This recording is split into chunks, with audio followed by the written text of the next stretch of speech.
It's the kind of place you could drive past without noticing, a scattering of weather-worn houses, a single main street lined with clapboard shops, and a harbor that smells of salt, diesel, and the day's catch.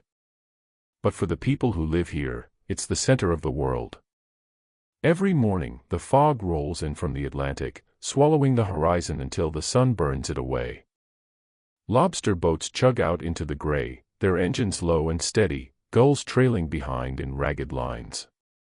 By afternoon, the air is warm enough for tourists to wander the boardwalk, licking ice cream cones and buying postcards of the lighthouse that blinks its lonely warning far out on the point. That summer, the summer of 2022, Clearwater Bay was alive with the usual rhythm of the season. But for two teenage girls, it was meant to be more than just another summer. It was supposed to be their last adventure together before life pulled them in different directions. Sophie Caldwell was 17, with a quiet, watchful way about her. She noticed things other people missed, the way the tide curled around the pilings, the faint change in the wind before a storm. She carried a sketchbook everywhere, filling it with watercolor washes and pencil lines. Her best friend, Isabella "Izzy" Marquez, 16, was her opposite in almost every way, bold, restless, always chasing the next thrill. Where Sophie hesitated, Izzy leapt. Where Sophie planned, Izzy improvised. They had been inseparable since middle school, bound by a shared curiosity about the world and a promise to never let each other get boring. This trip to Clearwater Bay was Sophie's idea, a chance to spend a few weeks at her Aunt Margaret Caldwell's cliffside Victorian home. The house was a weathered beauty, its white paint peeling in places, its wraparound porch looking out over the Atlantic. Below, waves crashed against the rocks with a sound that was both soothing and ominous. The first week was everything they'd hoped for. They swam in the icy Atlantic until their lips turned blue, wandered the narrow streets of town, and lay on the roof at night counting stars. They talked about the future, Sophie dreaming of art school, Izzy imagining herself traveling the world with nothing but a backpack. But on the morning of August 14th, just after sunrise, they decided to walk along the eastern shoreline, a stretch of coast the locals called the Devil's Teeth for its jagged black rocks. A fisherman named Earl Donovan saw them that morning from his boat. He remembered the way they laughed, their hair whipping in the wind as they picked their way across the rocks. It was the last confirmed sighting. By noon, they hadn't returned. By late afternoon, Margaret was pacing the porch, calling their phones over and over. No answer. She called the sheriff. Search teams combed the beaches, cliffs, and pine forest. Helicopters swept the coastline. Divers scoured the coves. Nothing. Not a shoe, not a scrap of clothing. It was as if the ocean had swallowed them whole. In a town as small as Clearwater Bay, news travels fast. Theories spread like wildfire, a rogue wave, a boating accident, something darker. Margaret barely slept, staring out at the lighthouse beam sweeping across the water. 2 weeks later, the official search was called off. The case went cold. The first hours on Blackthorn Isle were a blur of exhaustion and disbelief. Sophie's arms ached from clinging to the driftwood all night, her lips cracked from salt water. Izzy collapsed onto the coarse sand, coughing up seawater until her throat burned. They lay there for a long time, the sun climbing higher, the cries of gulls circling overhead. The island was small, maybe half a mile across, a jagged crown of black rock and wind-bent pines. No houses. No boats. No sign of life. Week 3, they had a routine now. Mornings spent foraging for mussels and limpets. Afternoons repairing their makeshift shelter of branches and seaweed. Evenings scanning the horizon for boats. They began talking again, quietly at first, then more. They told stories from childhood, sang songs to keep their spirits up. Sophie sketched in the dirt with a stick, drawing the lighthouse back home from memory. But the island was wearing them down. Cuts on their feet festered. the wind never stopped. Nights were the worst, the darkness absolute, the sound of the waves like a living thing. Month 2, they learned to fish with sharpened sticks, to crack open crabs on the rocks. They found a patch of bitter berries inland, eating them sparingly. One afternoon, a boat appeared on the horizon. They screamed, waved, lit their signal fire. But the boat kept going, too far to see them. That night, Sophie cried for the first time since they'd arrived.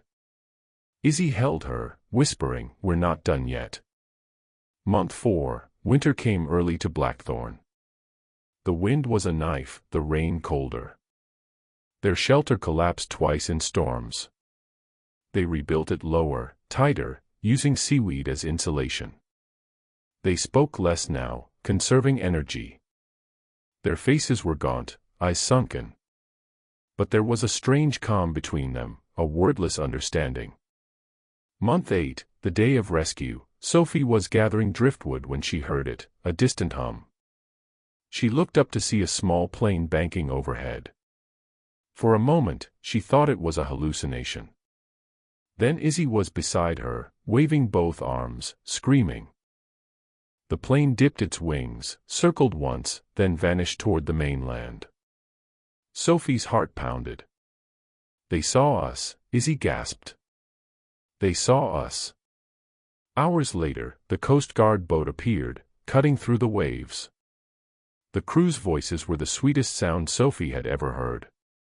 When they stepped onto the pier in Clearwater Bay, the crowd erupted. Margaret was there, tears streaming, pulling them into her arms. The town that had mourned them now celebrated their return. The media called it a miracle. Survival experts marveled at their ingenuity.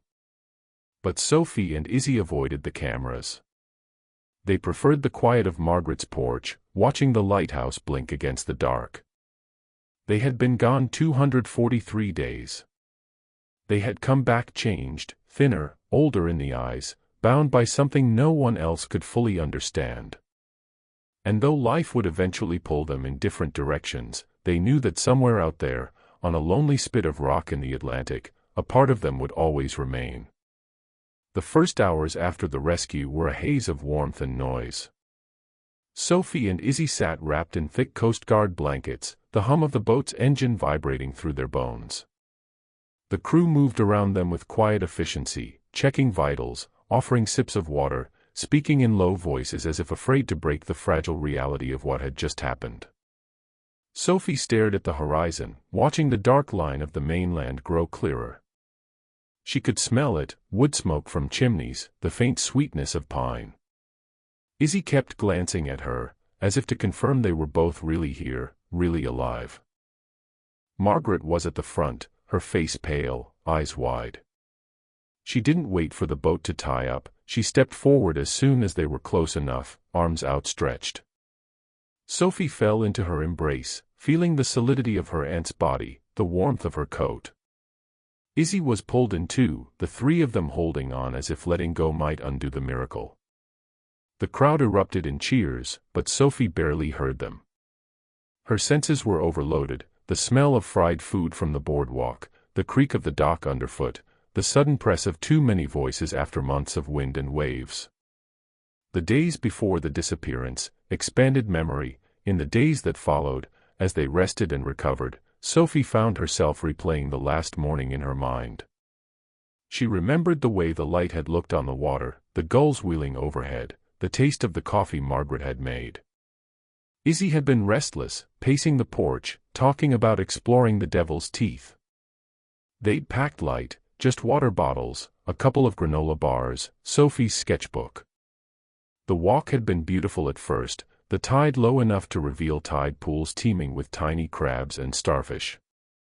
They'd laughed, daring each other to jump from rock to rock. Then the swell had come, sudden, powerful. Sophie remembered the shock of cold as the water hit, the way her breath had been stolen from her lungs. Izzy's hand had slipped from hers in the churn. They'd surfaced near each other, clinging to the same piece of driftwood, coughing and gasping. The current had carried them out, the shoreline shrinking. Sophie had shouted, but the wind had swallowed her voice.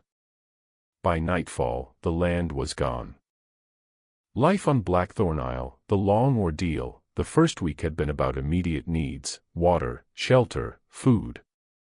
They'd found a hollow in the rocks where rainwater collected, bitter berries inland, mussels at low tide. The shelter was crude, branches lashed together with strips of seaweed, lined with dry grass. By the second week, they'd begun to understand the rhythms of the island. The tide brought gifts: driftwood, tangled fishing nets, once even a plastic crate they used to store food. But it also brought danger. One night, a storm surge flooded their camp, forcing them to higher ground in the dark, stumbling over rocks slick with rain. They learned to read the sky. Thin, high clouds meant a change in weather. A sudden stillness in the wind meant a storm was coming. Izzy became adept at catching crabs, her hands quick and sure.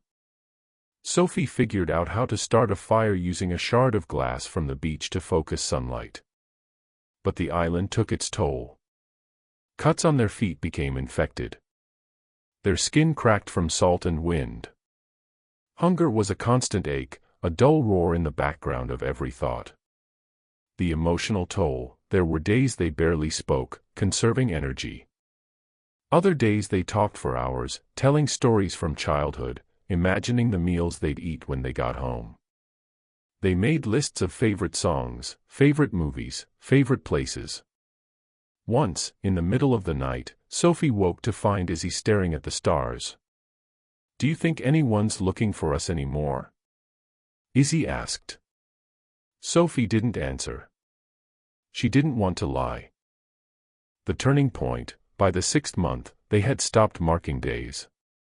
Time was measured in tides, in the waxing and waning of the moon. They had grown lean, their faces sharper, eyes brighter with the strange clarity that comes from living on the edge. Then came the day of the plane. Sophie had been gathering driftwood when she heard it, a low hum, growing louder. She looked up to see the small aircraft banking overhead. For a moment, she thought it was a hallucination. Then Izzy was beside her, waving both arms, screaming. The plane dipped its wings, circled once, then vanished toward the mainland. Sophie's heart pounded. "They saw us," Izzy gasped. "They saw us." Hours later, the Coast Guard boat appeared, cutting through the waves. Aftermath: in the weeks after their return, Sophie and Izzy became reluctant celebrities. News crews camped outside Margaret's house. Survival experts analyzed their story. But the girls avoided interviews. They spent their days quietly, eating small meals to rebuild their strength, sleeping in real beds, relearning the feel of hot water on skin. At night, they sat on the porch, watching the lighthouse blink. Sometimes they talked about the island, the storms, the hunger, the strange beauty of it.